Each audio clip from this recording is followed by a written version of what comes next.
Lovely. Thank you very much. So, hi everybody. Nice to see you guys. Hey, I'm really delighted that you share the time with us. We want to talk just a little bit about a really exciting upcoming program, which is not going to be in Zoom. Amazing. We thank have God. decided we can do Trance Camp, which is kind of the mother and the signature workshop of Stephen Gilligan's beautiful work, Generative Trance. And we will actually do this as a presence training in a beautiful country house in a beautiful retreat center called Mara Seminar House. And that will be coming up shortly in, when is it, November 3rd to the 8th? Is that true? I believe that's true. Yeah. Yeah, yeah. And so we thought this would give us a really great opportunity to connect, touch base, get a taste of the beautiful work, what that's like, and you can then have a sense if you like to maybe sign up for a little group in the country house next to the cows. Beautiful space. We share meals together, we share conversations. And the way I like to frame it, I've been taking over, I guess, Transcam 10 years ago to host it and frame it and give it its own unique taste. And what we usually like to do is get up in the mornings, and before we have breakfast, we do a little bit of either way a yoga practice or Tai Chi practice or something in the morning to begin the day. And that Qigong. Qigong, Yeah. that's right.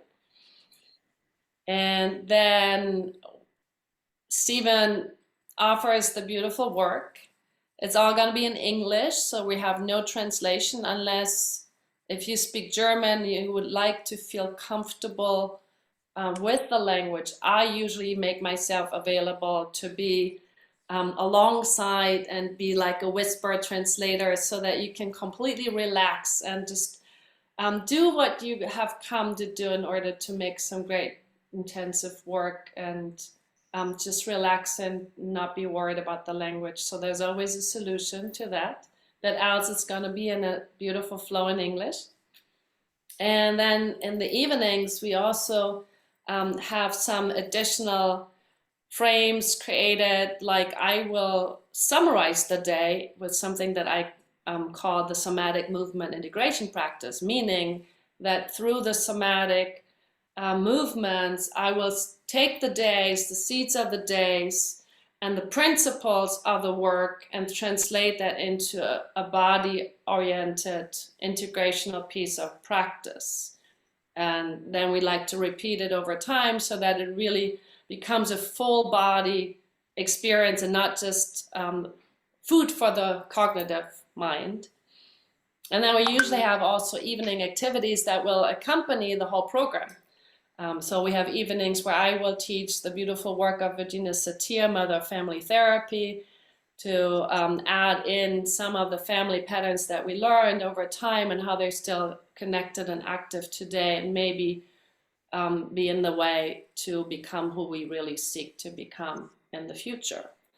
And so there will be a little bit of that. And I sometimes bring maybe Gregory Bateson's documentary to watch a movie together and discuss that.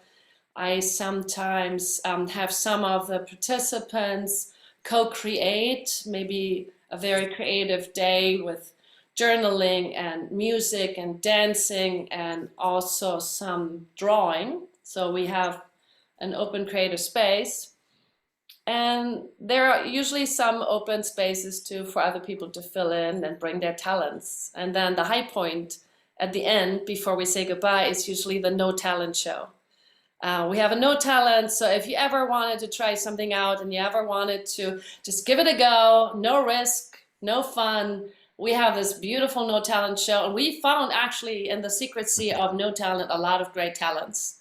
Magicians, dancers, singers, people who dress up, and it's usually a lot of fun time. When I play carnival music, because I'm Colombian, that's usually the moment when Stephen will leave the party because he knows now I take over. It's carnival songs, and you got to be Colombian in order to really understand what that means. But since it's my frame, I take actually the responsibility, but also the pleasure that people can suffer through my carnival music. And maybe you get inspired to take that little seed and the little cultural drop to take it home with you and just enjoy it and become a little bit Colombian yourself. Because honestly speaking, if you want to be real German, you want to get a taste of Colombian vibe as well.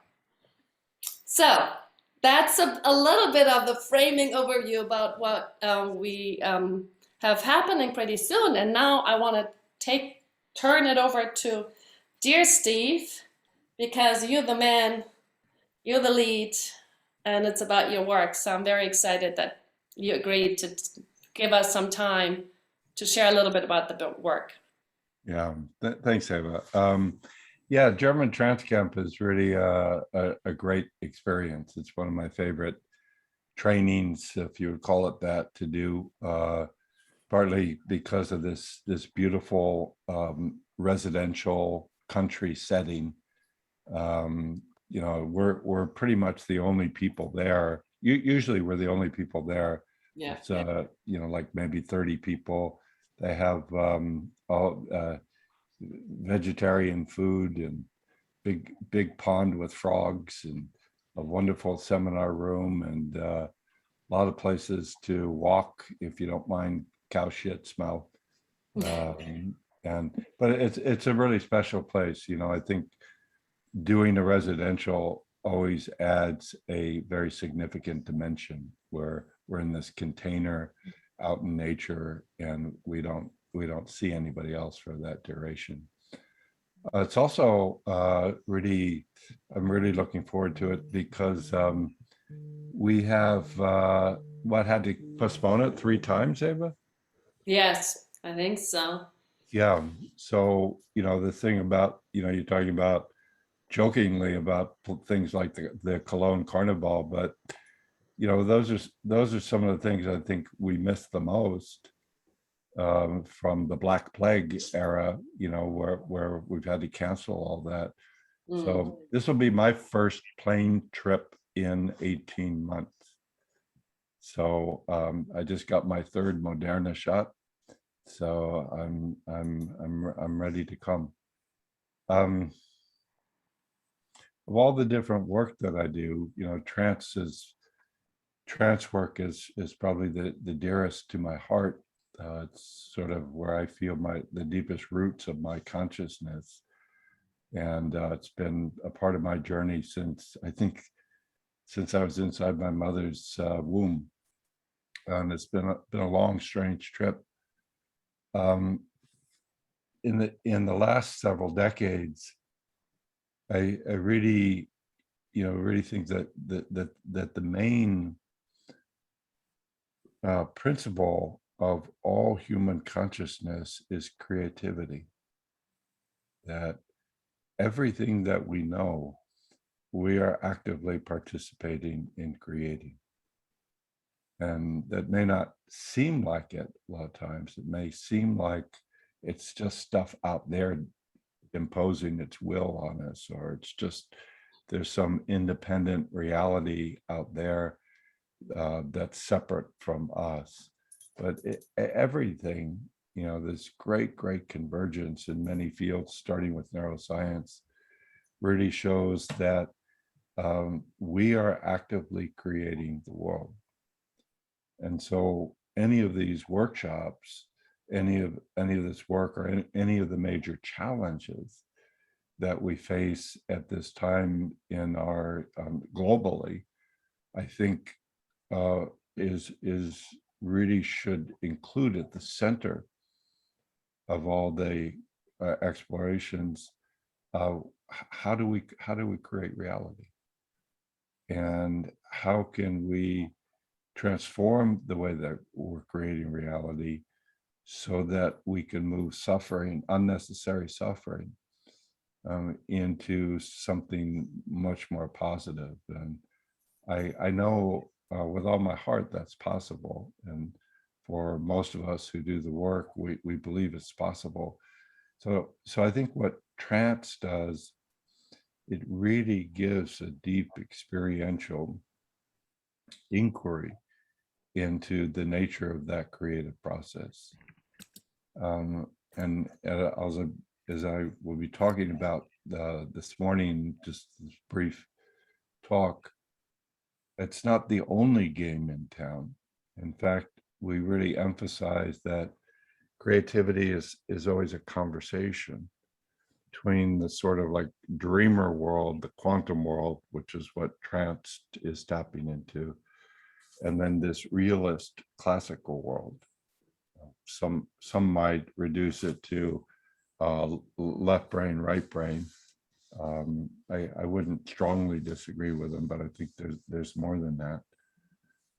And what we really need to do to have a positive evolution of consciousness is really have a balance between those two types of thinking, two types of consciousness.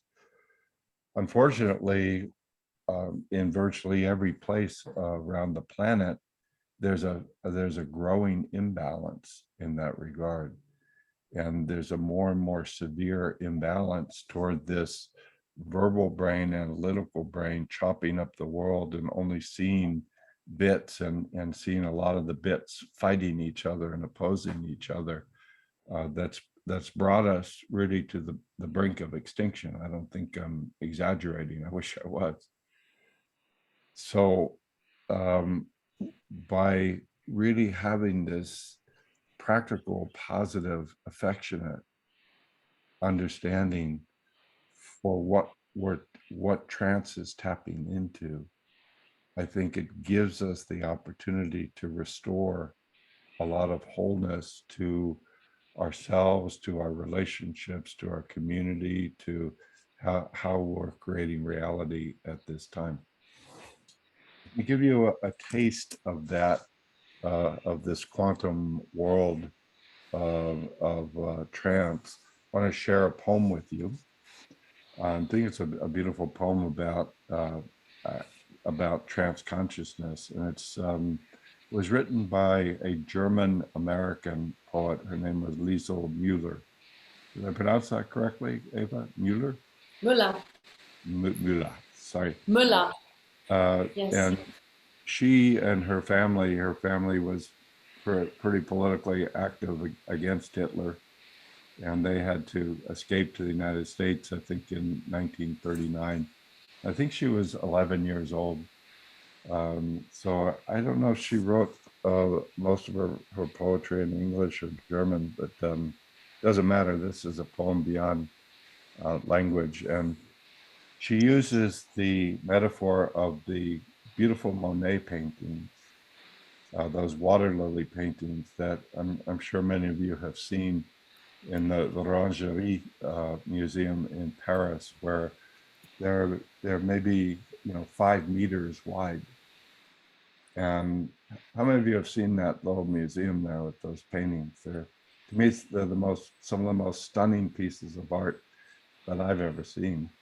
And they have these little benches where you sit on, and to apprehend the painting as a whole, you have to drop into center, open into field, and let your peripheral awareness be dominant, which is really one of the attentional characteristics of trance. You're moving from focal to peripheral awareness, and then you just let it happen. And then you see, when you do that, you see that that whole nature scene that, combined with Monet's extraordinary technical capacity, you see the whole pond shimmering. It's just shimmering, and that is what a quantum image looks like.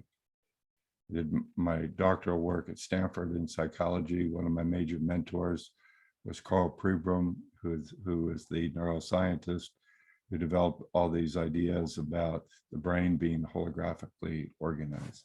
So here's the poem. She metaphorically calls it Monet refuses the operation. Monet refuses. She says, "Doctor, you say that there are no halos around the streetlights in Paris, and that what I see is an aberration caused by old age and affliction. But I tell you, it has taken me all of my life to arrive at this vision of gas lamps as angels, to soften and blur and finally banish the edges that you regret I don't see, to learn that the line I called the horizon does not exist, and sky and water so long apart are the same state of being. 54 years before I could see the ruined cathedral is built of parallel shafts of sun.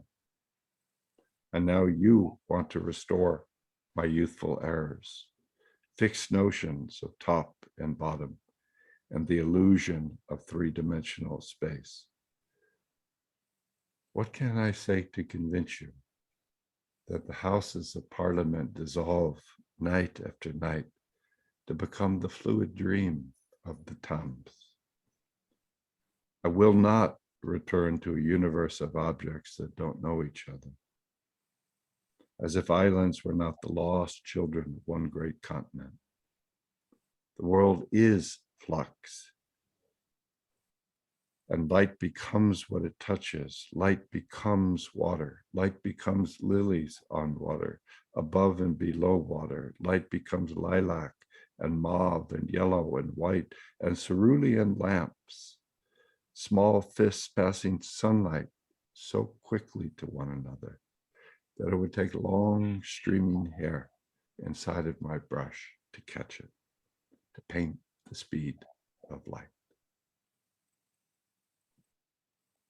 Doctor, if only you could see how heaven pulls earth into its arms, and how infinitely the heart expands to claim this wealth, blue vapor without end. Doctor, I refuse the operation. I refuse the operation. You may know that those Monet paintings, he created them right after World War I. And if you go into the L'Orangerie Museum, which I try to do every time I'm visiting Paris, you see there are these little plaques where it describes that these paintings were his response to World War I. When he saw what up to that point was the most senseless, violent, horrific mutilation and violence of humans against humans, he wanted to express the interconnected, indivisible unity of life. And he said, my only weapon was my paintbrush. And so those paintings were a response to the carnage. And we're facing a similar carnage right now. And I thought here, you know, I've never been more embarrassed or ashamed to be American than the past 5 years. And I thought that, oh, we got Trump out of office now it's going to get better, but it's a really sad situation. So I think those acts of violence, the depressions, the anxiety, the panic, the acting out are expressions of this quantum field that is absent of human presence. This was Milton Erickson. I've been blessed with so many amazing teachers in my lifetime, but I always consider Erickson sort of my master of masters. And this was really his, I think, most significant contribution is that one way or another, it's going to get you. One way or another, this deep field of imagination is going to come through you into the world. And if you are present in some sort of positive way with a heart and a mind that has a positive opening and commitment, then when the unconscious comes through, when life comes through you, voila, beautiful things will come out of you. But if you've checked out, if you've disconnected, if you've dissociated, and for most of us, we had to do that. It was an act of self-love. It was the only thing we could do at an earlier age when we were faced with things that were so overwhelming, especially to our young, innocent, immature consciousness, that we had to abandon ourselves.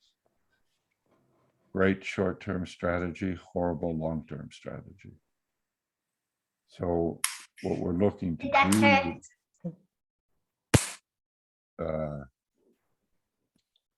Jehan, yeah, if you can turn, yeah, thanks. Hi, Jehan. nice to see you and hear you. And we're really looking to make friends with this very deep field of imagination. It's much deeper than any individual, and be able to be what John O'Donoghue, the Irish Celtic writer, called Anam Kera, which is Gaelic for friends of the soul, friends of the soul. So that's, to me, that's what the generative trance work is about. And I suspect most of you know that it's a very far cry from the traditional idea of hypnosis, where you basically is one person controlling another and ordering them around, and you'll do this and you'll do that. And we just say, well, that's the problem, not the solution. Is you're carrying other people's voices inside of you that you haven't had the time or the support to feel and find your own voice and be able to link your own voice to this whole creative world. So that's what we're doing in the trance camp. So in the creativity model that we explore, I mentioned, to begin, that we're really thinking of creativity and constructing a good life as this conversation between two very different types of consciousness. And this is basically the fundamental structure for the central map or model, theoretical model of creative genius that has been around for over 100 years. There is a 4-step model for creativity that was proposed, I believe, in 1911 by an American psychologist. His name was Theodore Wallis, W-A-L-L-I-S. And from researching the many creative people, he said that there seems to be 4 steps in the creative process. And as you listen to the 4 steps, you'll note the first and the last are conscious mind. The middle 2 are creative unconscious mind. So the first step is you have a goal or a question or an intention or a problem, and you commit to finding a solution for it. And you throw yourself into it fully. You give it your all. You really work hard on it. So there's no substitute for hard work, no substitute for hard work. So we don't want to have this idea that trance is just something you close your eyes and everything is completely transformed. You live happily ever after. It's a way of thinking about doing the challenging creative work of life. But the first question is, what do you want?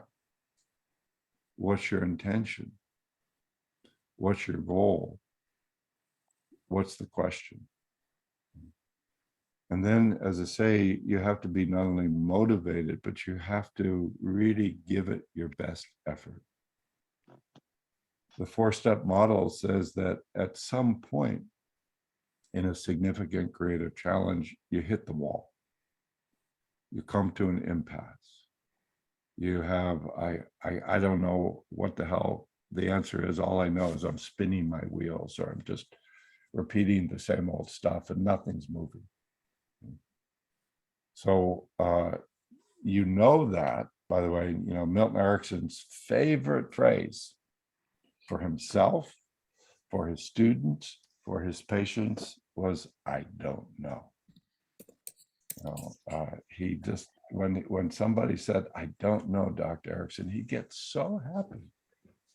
And we would ask him, you know, I knew him in the last 5 years of his life, and, you know, he was God to me. And we'd say, and I was like, I started with him when I was 19. I said, Dr. Erickson, just how can you use hypnosis with this type of problem? I don't know. He doesn't know. He doesn't know. He doesn't know. And he said, but I'm very curious to discover just what is possible for you here today. So, you know, you're at the end of this first stage when you find yourself in an I don't know. So rather than pushing through it or forcing it or yelling at people or yelling at yourself, say, now I need to take a break. That's what creative people do. So the second step is called the incubation period. And when you read about creative geniuses, you see they all have almost something they do for a couple of hours every day to take their mind off of the work, to reconnect with nature, to open to their imagination again. And then they come back in a refreshed way. It's getting harder and harder to make room for that. You know, we've got all these computers, and now at work, everybody's considered to be on call 24/7. So it's getting harder and harder to create those spaces of not trying to do anything, but it's absolutely crucial. Absolutely crucial. So I would, you know, there's simple things like, you know, I go meditate in my garden, or my last conscious act of the day around midnight is to sit in my California hot tub in the back, or I go to the ocean, or I read certain types of poetry. Those are my ways to step back from performance mode and just open that space of how Erickson and Rossi describe therapeutic trance, a state of not knowing, not doing. The Chinese call that wu wei, wu wei, wu wei. So if you are motivated, and if you are experienced in an area, and if you've given it some effort, that all increases the chances that as a result of that incubation, the light bulb goes off. And that's the third stage, called the illumination. So boom, this flash of insight comes.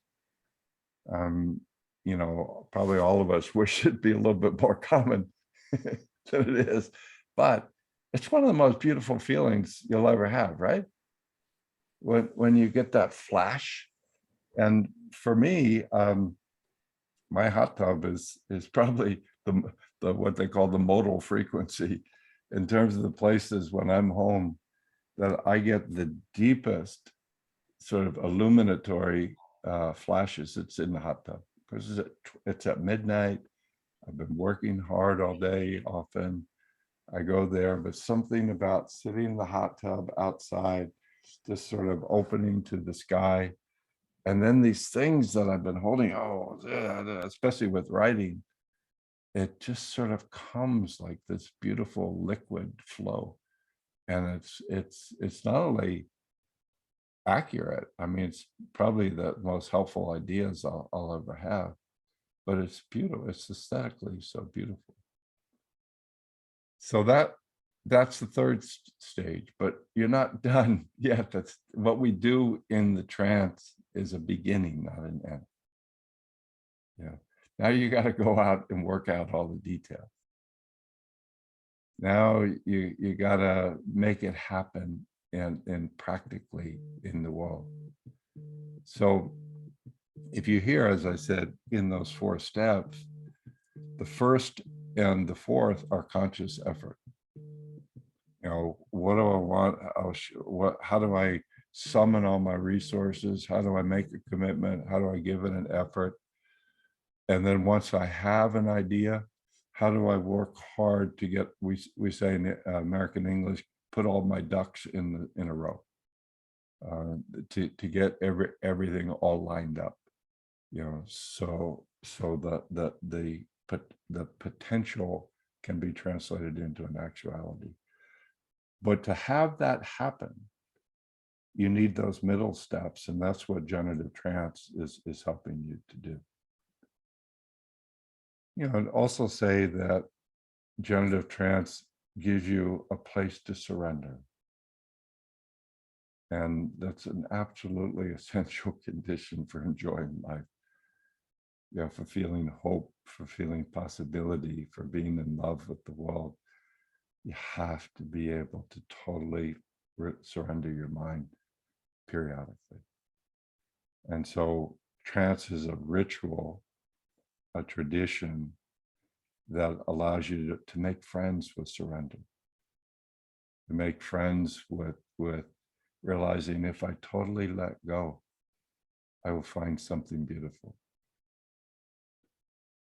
You may know that Albert Einstein, you know, used to say that the most important question that anybody can ask is the universe friendly? And he said, how you answer that question will really determine a lot in your life. You know, is the universe friendly? Well, what do you think? Is the universe friendly? And to know that, you know, Carl Jung was once asked, do you believe in God? He said, I don't believe, I know. And I don't think he was speaking arrogantly. I think he was saying, I had the experience of the divine. I don't think he was speaking religiously, even though his father was a Protestant minister. So to be at home in the world, you know, to feel the beauty and the kindness that's available in every particle. We need something like the creative surrender of generative trance. So that's another thing. Thirdly, we need something that brings us back to a healing state regularly. I think that all persistent suffering is an expression of what the Chinese call blocked qi. And in the West, we call that chronic stress. I believe it's identically the same thing. You may know that the term stress, psychological stress, was developed in the 1930s by this young physician in Montreal, Hans Selye. And Selye was part of a medical residents who, they still do it today in most hospitals in the US at least. They bring, you know, a small group of residents around to look at different patients, and they say, oh, well, this patient has this disease and that patient has that disease. What's called differential diagnosis. So you're trying to train the physicians to know what specific illness does a given patient have. And Selye, young Dr. Selye, said he couldn't help but notice that everybody looked sick. even even even the doctors and the nurses. And he said the fact that they all look sick suggested that there was a general underlying mechanism shared by all of these different patients. And that's where he came up with the term stress. So up to that point, it was just a mechanical term, you know, how much pressure a piece of wood or a piece of metal could take before it lost its integrity, before it broke. But now we it's just a given in popular language. Oh, you're stressed out. What we know from a lot of research, in order to do any sort of healing, emotional healing, physical healing, you have to be in a state of relaxation. And the way that that's generally thought of is when you're in a state of stress, that's your old wisdom's way of telling you this is not time for healing. We're in the middle of a battle right now. So if you look at, for example, animals who are wounded out in nature and they're in a state of sort of paralysis, they find that the healing response for any tissue damage that has been incurred does not begin until a relaxation response has been activated. Up to that point, your system is saying, I'm in the middle of a battle. I need to put all my resources on hypervigilance and defending myself and you know, shutting down. That makes sense, right? So the body mind doesn't start healing until relaxation is there. So a lot of people, they've learned to be afraid of relaxation, because we also know from trauma research that trauma gets reactivated under two general conditions. The first makes sense.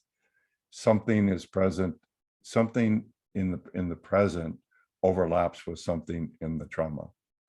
That's intuitively makes sense. Okay, I saw that person, I went back to that place, I started engaging in a similar activity, and boom, all the old stuff got triggered. The second general condition is relaxation.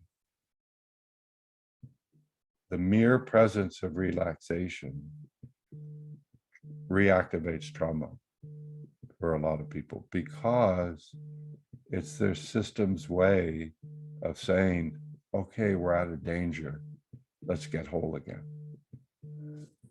So we're seeing trance as a way to bring pleasure and joy and reconnection to mystery and this deep, deep, deep intelligence when you need to think outside the box, when you need to move to a place in your life that you've never been before. Your verbal mind is really bad at that. You don't want your verbal mind, which is basically a manager that repeats versions of the past. You don't want it in charge at those places. When you have a big change, when you need to do some healing, when you need to create something new, when you need to become friends with your body and become friends with your life again, trance is just a beautiful, beautiful vehicle. So that's what we do in the trance camp. It's a 12-day, 2 6-day modules. And we just look at how to do that step by step by step. Lots of experiences, lots of demonstrations, lots of group experiences, lots of working with partners. And we really focus on building a safe community where we can go where no man, no woman has gone before. So let me add one more thing, and then I'll do a brief demo, and then we can open to Q&A. When we talk about consciousness creating reality, It's the central premise. Consciousness creates reality.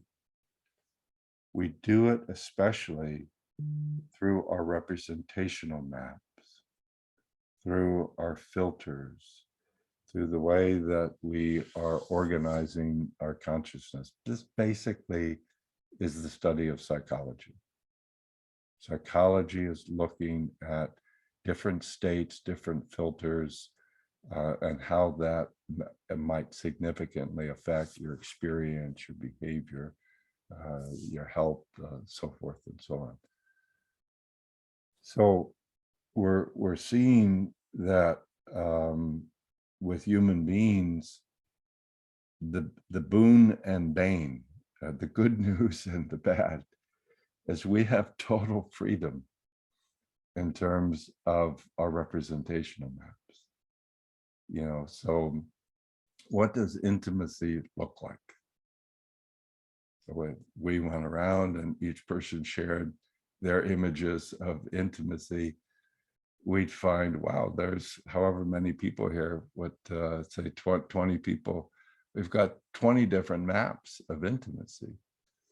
And we have different maps when we go into stress in intimacy. When we get married, you know, all of a sudden our parents' intimacy maps become dominant.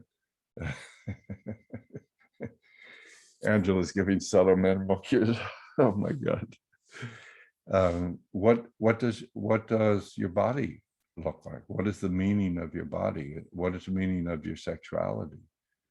What does trust mean to you? Erickson used to say, and this was really a core part of the work, people come to see you when they're in a process of needing to change their representational map. So if we take something like trust, when you're 4 years old, you had a very specific map of trust, and it was, you know, with the developmental maturity or lack thereof of a 4-year-old, a map of trust for a 4-year-old is going to be rather absolute.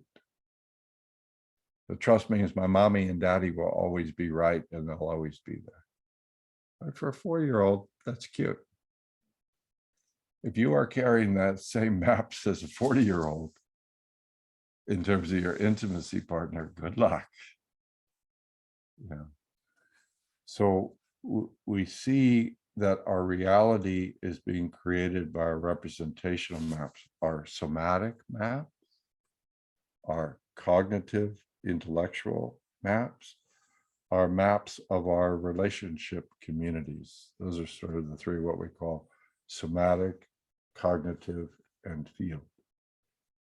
And when we see persistent suffering, we are assuming that is coming from a locked map, a locked representation. Okay, so you got some map, you got into stress, it got locked into place. And now every time you go into that challenge, you're using your old maps that may not have worked then, but that may have been the best thing that you could do then.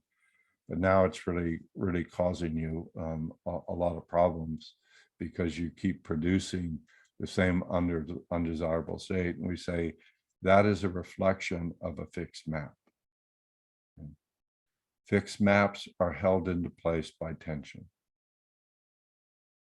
Inhibit your breathing, squeeze your muscles, freeze your map. This is why we say in hypnosis and its many, many cousins, relax. That's why every creative performer will have relaxation at the top of their list in terms of things I need to master if I'm going to be able to creatively perform on a consistent basis. Okay. So what we're doing in trance is we're creating a safe, deep way where you can let go of all your maps. Let go of all your thoughts. It looks like this, it's going to be like this. I know this is going to happen. You just say, I don't know, but I'm curious to find out. curious to find out. So that's a skill. And so what we do in the trance camp is you learn how to use that skill for yourself, and then how to support others in doing it. Okay. So you might say that then the work is sort of organized around these simple positive questions. What's your question? When I was studying with Erickson, I was doing this process for at least a couple of years that I love so much, and then like everything, you kind of move into other things. But I've been coming back to it as of late, and I love it so much. It's so interesting and so helpful. And basically, you know how when you go through a day, you've got so many different challenges, questions. Okay, you got to call this person, you got to do this, you got to figure out what to do about that and that. So a day in the life for most of us, we have to meet a lot of different things, deal with this, deal with this, deal with this, deal with this. And for most of us, most of the time, we can do the majority of it with just our regular state. We let's say, oh yeah, okay, how about this? And we get feedback, we might adjust it, but we figure it out, right? But there's always the challenges that we don't know what to do.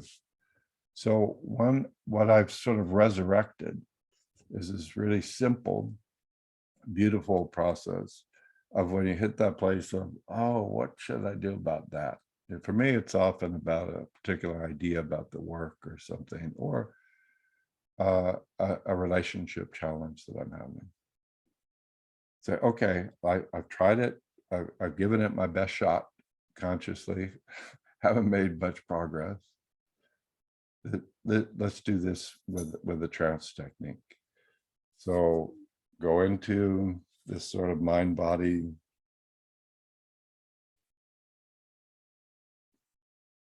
chi flow. Identify your challenge or your goal in terms of a simple positive question, no more than 5 words. How can I, 5 words max. Okay.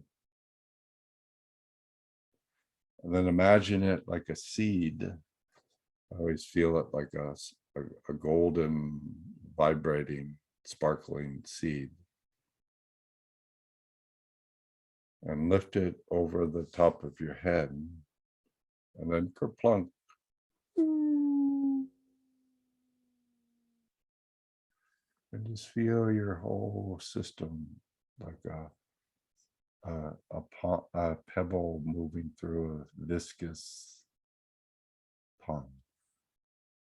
You could do it maybe 3 or 4 times, but you're looking to drop it into what Erickson used to say, the back of your mind. And then there's a commitment. I will not work on this for 3 days.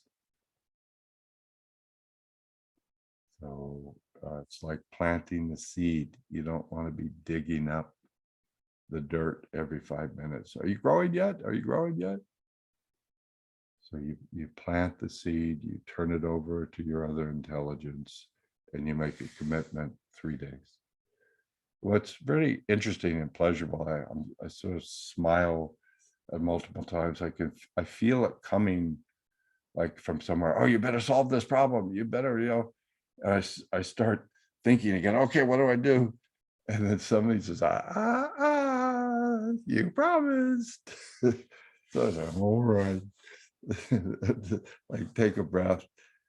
And then if I'm in the hot tub, I can feel it percolating. And then, like I was alluding to earlier, around the 3rd or the 4th day, I start to feel these things just coming beautifully out of this space inside of me. And they often contain really helpful suggestions or solutions that it's clear to me that I never would have come up with from here. So that's what we're trying to do, is develop this creative partnership with this original intelligence. It's the original intelligence. It's what children are born into. It's a consciousness that is in the whole world, everywhere. So we're trying to reconnect with that. So let's see, just do a little demo. And Angela, Ava told me that you had volunteered. Yes. And so I think if you all turn your cameras off, it will allow just Angela and I to be up on the screen. And I don't know if we have to do anything else. We'll see. No, I just pinned the two of you, and I think if everybody else switches off the microphone and the video, then that should do it. Thank you. Yeah. And who's that blonde-haired woman from Cologne? There she goes. Hi, Angela. How are you? I'm fine. Thank you. I was very pleased to see on Facebook you started a graduate program. It's going to start in November. I finalized the enrollment, which was until beginning of October, so in the last week practically, and it's starting on November, the weekend of the 12th. Yep, I'm happy about it. That's exciting. I send you a lot of support. Thank you. So we've been talking about, you know, this notion of this sort of creative pond or field, and what it means to bring a question or, you know, a positive intention to drop into it as a way of sort of initiating the creative process. Is there a question that you think, a meaningful question that is at the heart of your creative journey right now? There are two. I would like to mention both to check which one resonates most, and they have maybe something in common, in fact. Lately in my life, the main question that I ask myself is how to feel safe in a relationship. I would like to be in a relationship again. It's a long time I've not been, and for me it's about safety. Right. Awesome. And then yeah, and I just want to share with you, when you speak that, I feel sort of it touches my heart and chest in a strong way. It feels like something really, really important, just to share that from my end. And how about you, when you tune to that question, what do you sense somatically in resonance? Right now I feel like a vibration, a little bit of nervosity, and when you mentioned that you felt the importance and the connection, there was a very, very young part of me that popped up for a few seconds, so that I was remaining almost without words. Yeah. So you hear, we've got a question, and it has deep emotional significance, probably at many levels for Angela, which is, you know, typically what we're working with in the sessions. And now, so we have sort of the twin towers of the first platform. One is, what's the intention or question? And the second, what's the positive space in which that can be held in a safe way, in a productive way? Because if we just asked Angela, well, how do you think you should be safe? The answers coming from her verbal mind would probably not be sufficient. You know? So we're saying that's where we open the space. So if we just said, okay, just ask your unconscious, it probably, the conditions probably wouldn't be there. So a second type of question would be, how do you connect to some sort of positive state for yourself? you know, one of the questions is when you need to feel a safe connection with yourself, a positive connection, what are some of your favorite or go-to or most effective ways? What happened also when you asked it, and it fits also with my way of doing, but it happened so it's really like ground myself, feel the lower parts of my body. I notice my lower back, and then the legs down to the Right. earth. Okay, so we've just gotten to what we might call a portal or a gateway. Some experience that if we go into that, we'll probably find a positive grounding state. But what we need to do for trance is go from talking about it in the head, sort of we say moving it on the vertical axis, opening it at the somatic experiential level. So we say, so I hear that about somatically your body dropping. And I wonder if we could just slow down. And maybe you can remember a time where you were able to do that very pleasurably. Say, oh, I already have in my experiential resources. But then sometimes where it's just very pleasurable. Drop the lower half, warm, grounded. And what do you become aware of there? The sense of a space opening, my arms open, you don't see them, but they opened up a little bit. Yeah. And there was a connection with the hips, and yeah, so it was more like a sense of expanding the space inside my hips. Yeah. And so what we're really looking to do with all the trance work is take those words and feel how they get woven in the breath and woven in the sensation of the body. So part of it, if you hear my voice starts to change, because I'm just really looking to bring the resonance of the voice to, it's like you're talking to a mammal, as if humans were actually mammals. That feeling, that the arm, the hip,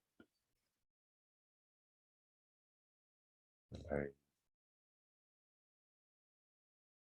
Can you speak a little bit louder or closer to the microphone? Yeah, sorry. Thank you. I'm sort of rearranging my system these days. Is that better? Yeah. Okay. So I was saying, da na na, boom ja, na na ma ma, di dam bam, da, boom. Body, earth, 40,000-year-old woman. So deeply breathing with the earth. 40,000-year-old woman. And what do you become aware of there, Angela?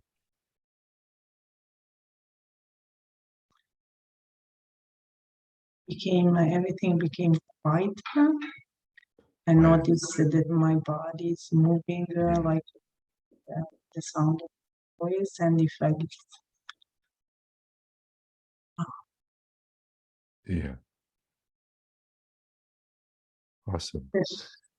Yeah. So you probably noticed just some of the shifts in my nonverbal patterning. And let's say seriously, at 80% of trance is nonverbal music. It's about joining. It's about touching things with kindness. It's about bringing in a little sparkling playfulness. It's about relaxation. That begins to open. So moving from, oh, I want to be in an intimate relationship and I need to be safe. If we bring it with tension up in the head, it probably won't be a positive outcome. But imagine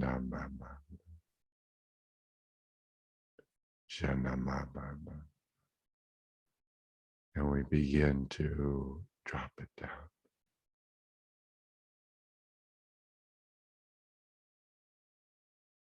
And from there, maybe from someplace deep within, perhaps a resource. You say, what does safety mean for you at this point? And to drop that question, like I was talking about, dropping it like a seed, dropping it down, dropping it into deep in your inner wisdom, your inner healing. 40,000 years of intelligence. Women as warriors, women as lovers, women as self-loving. What do you become aware of there?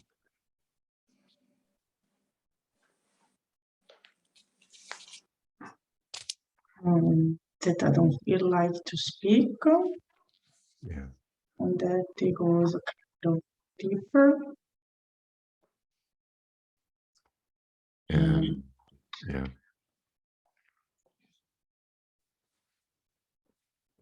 And I'm curious about it. Yeah. So we begin to think of the trance conversation as sort of this bowl of soup or this group of dancers. We're all moving. One is the question, intimacy with safety. The other is the awareness, dropping lower, relaxation, opening, quiet. The other is resources,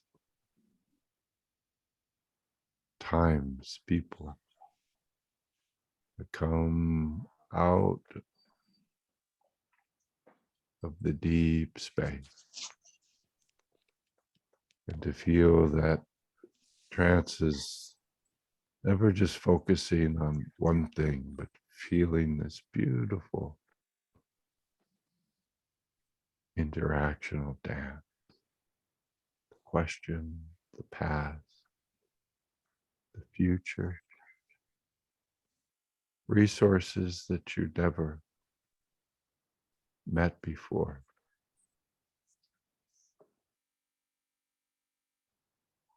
Steadiness, realization, that's good. What do you become aware of there?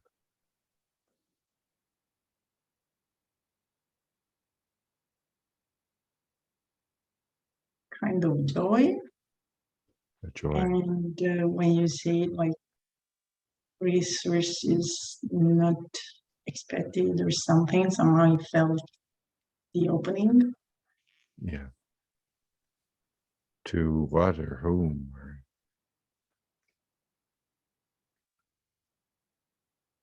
Maybe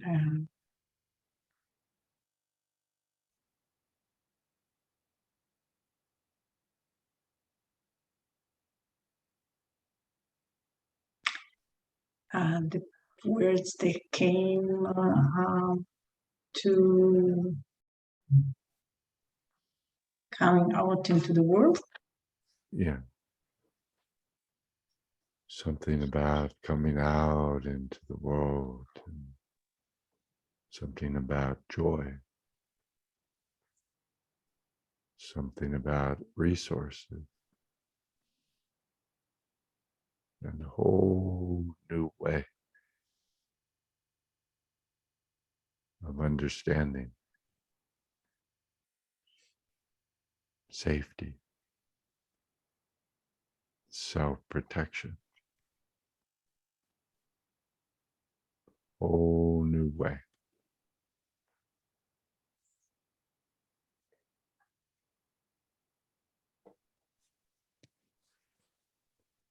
So these are the ways that we begin to unfold naturally as sort of a creative music or creative dance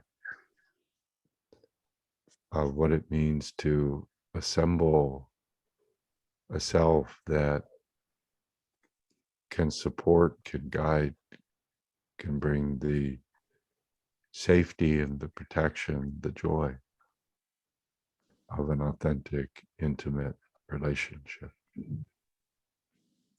So I think you can see that it's not a process where you're just telling a person you will do this or whatever, because those sort of external impositions typically don't have long-term effect.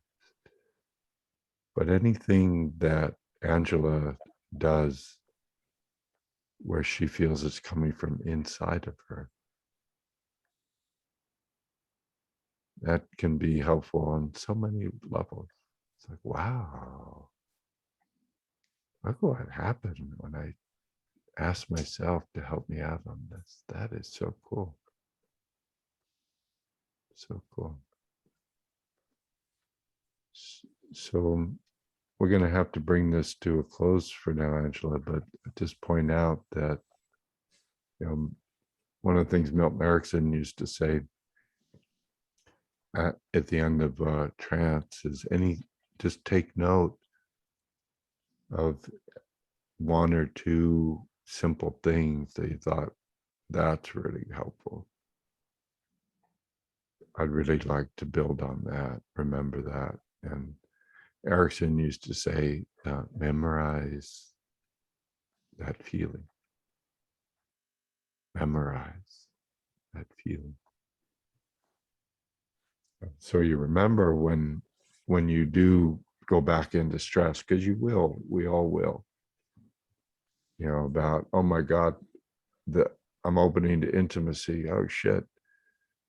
So we're not removing the old stresses, we're recontextualizing it so we don't get bothered by it, all those old fears. And we know we have ways to welcome them, to absorb them, to hold them in a place of safety and joy and creativity. And as Milton used to say, in a way that best expresses your present needs and your present understandings and your present competency. You figure those old learnings were done as a girl, when you really didn't have all these competencies and connections. Anybody, anything you want to express gratitude towards? Make a simple commitment.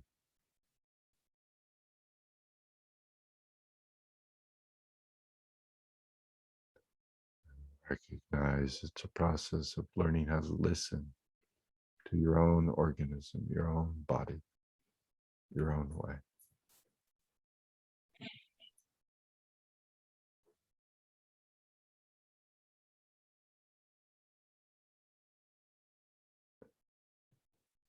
And then when you're ready, take a breath and come on back into the room with us.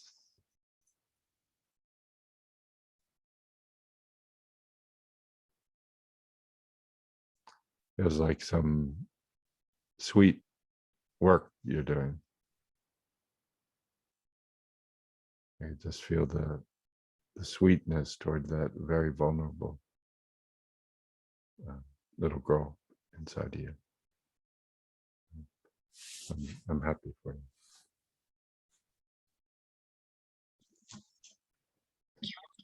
Okay, if we stop here? Yes. Yeah. And anything you like to share? If you don't want to, it's fine, but just in terms of what we're talking about here, about trance, and anything you think might be helpful for people's understanding. What was interesting, at least for me, is that directly when you asked about the intention, it was directly this sweet, vulnerable young part of me. It felt really super young, maybe 4 or 5 years old, and it felt, but that it was me. She was so present that I am 5. I don't know the tone of voice. I had the impression changed, or maybe not. But for me, inside, it felt, oh, she is all over my body. I mean, she's as big as me, even if she's 4 or 5. Yeah. And now at the end, I touched so I had a little bit of tear, but it was more in my stomach. When you said self-protection, in the end, it was really like, yeah, this is what it is about. Also now that I say it, it comes a little bit up. And I assume that what's changed is this before, when this part popped up, because naturally she popped up very often, either in your work or in my life, it was too overwhelming. And now it really sense that she can be there. I can help her. Yeah. Sometimes better than others. And I'm super happy that she can be there too. Yeah. That Yeah. I can behave nevertheless, maybe always a little bit more as a more mature version of myself. Yeah. Yeah. I think that's what I was feeling as the sweetness. So that's great. So, just as a small commentary note, one of the main values of learning therapeutic trance is we open a sort of a bowl or a basin or just a space so that whatever gets activated can be held in this space and you can be with it without becoming it. So what Angela's sharing is, pretty typical. I've got, you mentioned the word intimacy, and I've got some experiences as a 4-year-old kid that were pretty disturbing for me. And I had to check out. And so now when I think about intimacy, or if it gets serious in any way, that 4-year-old just sort of comes center front, and she sort of takes over, and I don't feel anything else. All the hard-earned resources that Angela has created for herself over however many years since she was 4, those sort of go out the window. And so with the trance, we're saying, let's open this safe place, grounded, fluid, open, so we can bring whatever needs healing, but we can also add many other things so that wounded 4-year-old can be welcomed into a healing space rather than sort of feeling that she has to dominate. Okay, Angela, okay if we ask people to turn on the cameras? Yeah, it's okay. Maxine just started, so we can continue. Thank you. Yeah.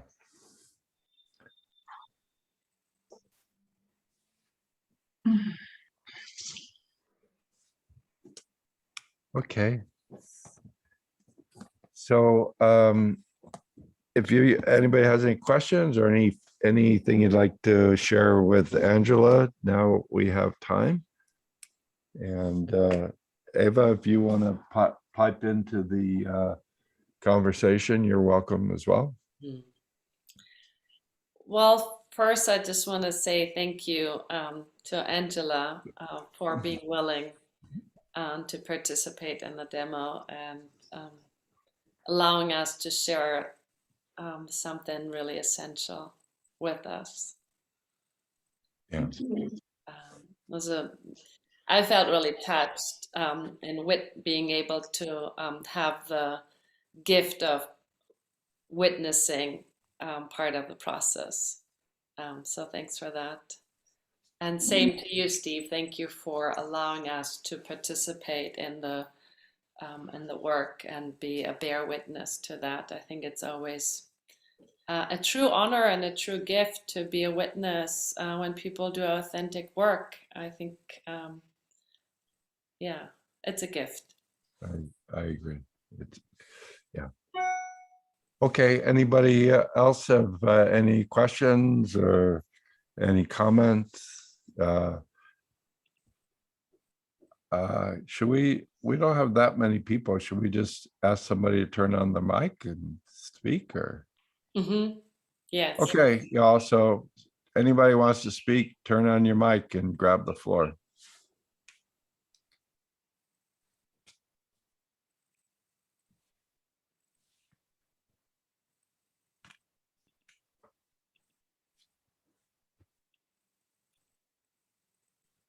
I just want to share something that came to my mind. I'm Julio. Hey, Julio. Julio's from Peru, right? Yeah. Peru, yes. Yeah. Came to my mind when you were introducing the trance and creativity. Yeah. That this is story that it's maybe a well-known story about how Paul McCartney creates his song Yesterday, but what it came to him from a dream, something like that. But I love an interview that someone asked him, "Do you believe in magic?" And he told the story about how he dreamed about yesterday and start to singing and playing the piano. And he finished the answer saying, "So when someone asks me, do you believe in magic? I say, I must too." That's right. So you remind me this, so I want to share. Yeah, well said. Wonderful gathering we have. Thank you. Yeah. Well said, Julio. Thank you. Anybody else would like to comment or share or ask questions about the process or?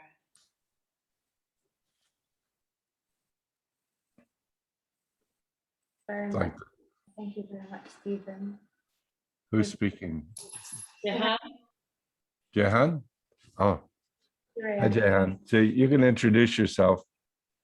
Yeah, this is Jehan from Jordan. Yeah. Hi, Jehan. Thank you very much for this session tonight. Yeah. His name is Hamza. I forgot to mention his name and introduce him, my partner here. I'm from Spain.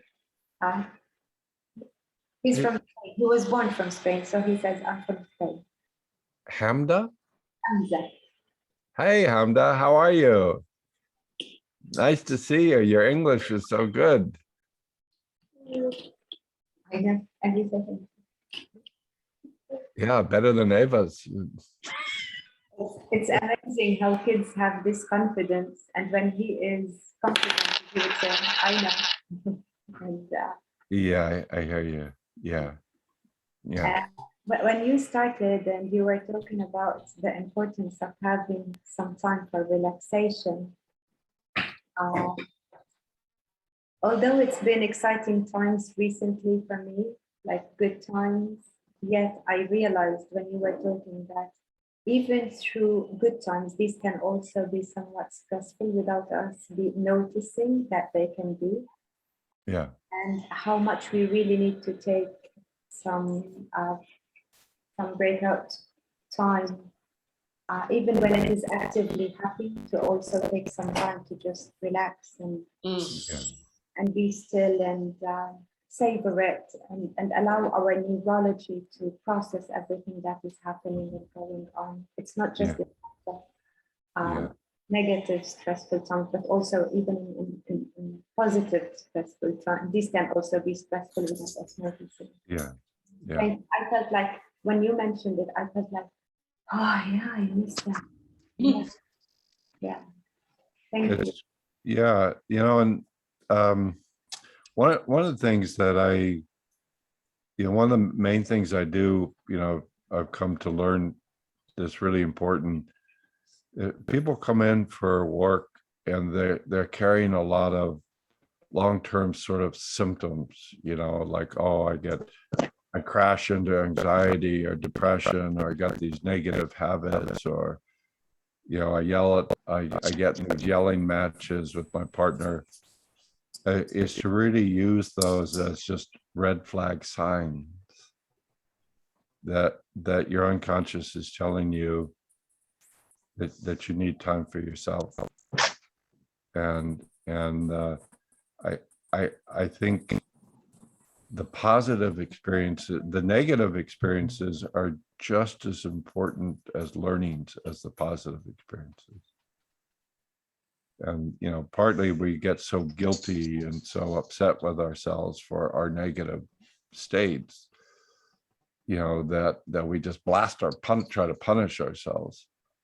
But we realize there's such crucial feedbacks and teachers that if we don't give ourselves connection to our deeper self, then that consciousness will fly out as shadow and darkness.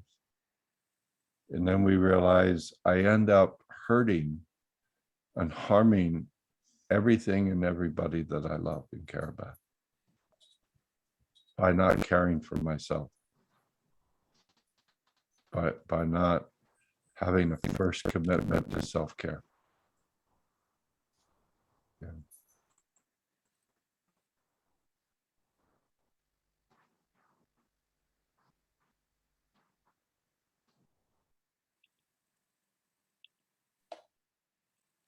Did you not hear anything I was saying? Everything. It's just the last couple of words.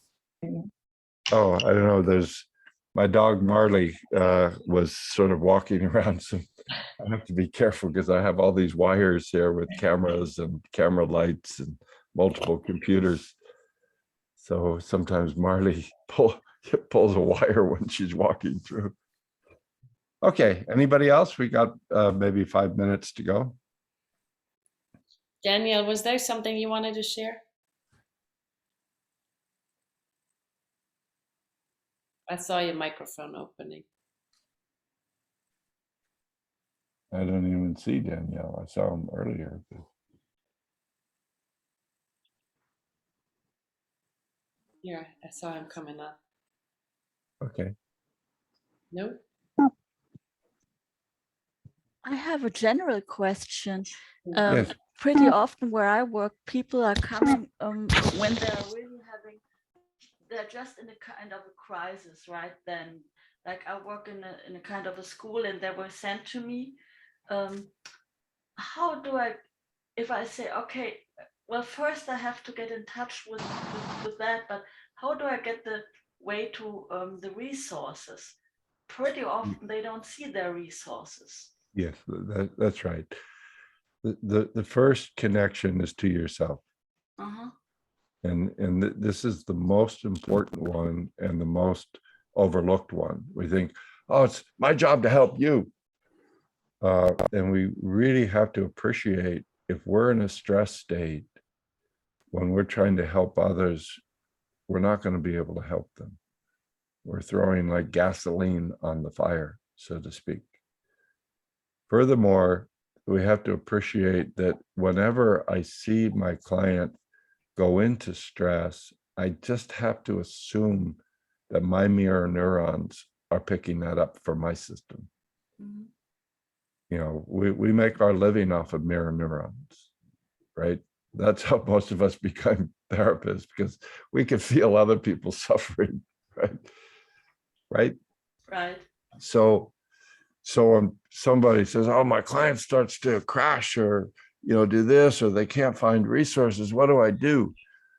And really, you know, the MRI group, the Bateson's team of Václavic, Weekland, Haley, Fish, the way that they characterized Erickson's work, late 50s, 60s, was the attempted solution becomes the problem. And I think that's one of the most profoundly helpful principles I've ever come across. What that means is when we're trying to help a client, when we're as a therapist or a coach, and we're in a stress state, it actually becomes the problem. So one of the ways, you know, you think about one of the main differences between trance and normal ego function. Normal ego functions, you're chasing an answer. What do I do? What do I do? What do I do? What do I do? And, you know, clients usually come and say, what do I do? What do I do? And the therapist, your coach, usually says, what do I do? What do I do? What do I do? It's just a lot of doo-doo being passed along from one person to another. So the first step, what trance teaches you, is to go into a state of centered not doing. And, you know, Eva was using the phrase bear witness. It's really, really important that you let whatever's happening touch you, and you stay centered, and you bear witness to it, and you realize nothing has to change for this person to be totally whole and totally okay, just the way they are. It's really, really important. The person's totally okay, as right there and then, they're whole. You know, the deepest part of them is whole, unwounded, unwoundable. That's what allows you to get to the creative connection, where you're feeling the part of a person that's not conditional. It's not dependent on anything. Then you hold the question, I wonder how to help them connect to resources. But you realize, I don't know. But being able to skillfully be curious, to let something that's connecting the two of us guide us, that's the creative unconscious. I have to stay in a centered, open state where I'm not chasing the answer. So I hear you, Corinne. I mean, I think we all know it, and it sounds like in your context, it's really very intense. And it's often the case where you say, okay, step one, let's open a positive state. And a client says, I have no positive states in me whatsoever. You know, well, think of a time, all I can think about is this shit. You know, first of all, that tells you it's their nonverbal underlying state that's locking them. You know, when you're my graduate research in 35 experiments at Stanford was on emotional state dependency, which I would hypnotically train people to be in sad states and then find out they could only think, predict, interpret things in a way that was consistent with that state. Take the same person, flip them into a happy state, voila. You've got a different performance pattern on their thinking and their feeling and their actions. So if a person says, I don't have resources, the important thing is that tells you they're in a state where there are no resources accessible. Then you say, I need to use my relationship to open up a space. So I have to go to a place deeper than resources or not resources. you know, and it's always there, you know, well, it's always there, you know, there's always something deeper than the suffering. There's always something deeper, you know. So what we're looking to do is feel that, and then feel it in our clients, and then use that to begin to see how we can get a little opening here and there. But we're not saying, come on, try to find a resource. Make sense? Sure, thanks a lot. So it's working with your own state that's always a precondition, starting point. And then you're being touched throughout the session. You know, it's one thing to get into a positive centered state. You're not going to stay there very long.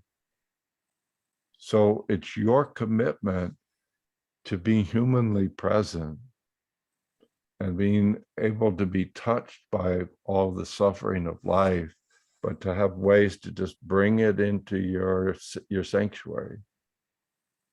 And it's not like instantaneous. Oh, that's positive. That's great. It's a struggle in you that allows you to compassionately support the struggle in your client. Thank you. Welcome. Thank Okay, I you. think, shall we end on that note, Ava? Or maybe there's something you want to say or do to bring things to a close here. Well, I think I just wanted to add a little comment to Karina, if I may. As I was yesterday actually sitting with a client for some time who was going through a pretty traumatic event, not being able to say goodbye to her husband due to COVID. She wasn't able to see him in the hospital. And what I was offering was that I'm happy to just give her my time and my full presence to listen to what needs to be listened, that wasn't heard and wasn't received and wasn't felt before. And I could feel my own struggle, that I was feeling angry that they didn't allow her to go and see him.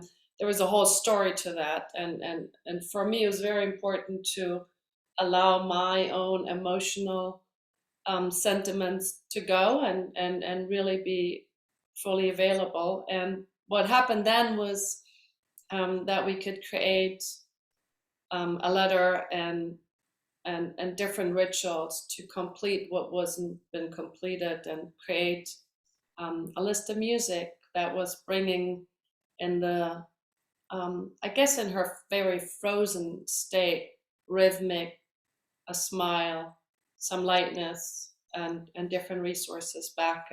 But I think the main element was, I'm here, I'm willing to see you and hear you and listen to what really needs to be received. Okay, thank you a lot, because with COVID, I have the experience, a lot of people just coming to talk. They don't want to have anything, they just want to have the presence. So that helps me just to say, okay, it's all right just to be there and to take part. Thanks a lot. And also, Stephen, thanks a lot for that. Yeah, you're welcome. You're welcome.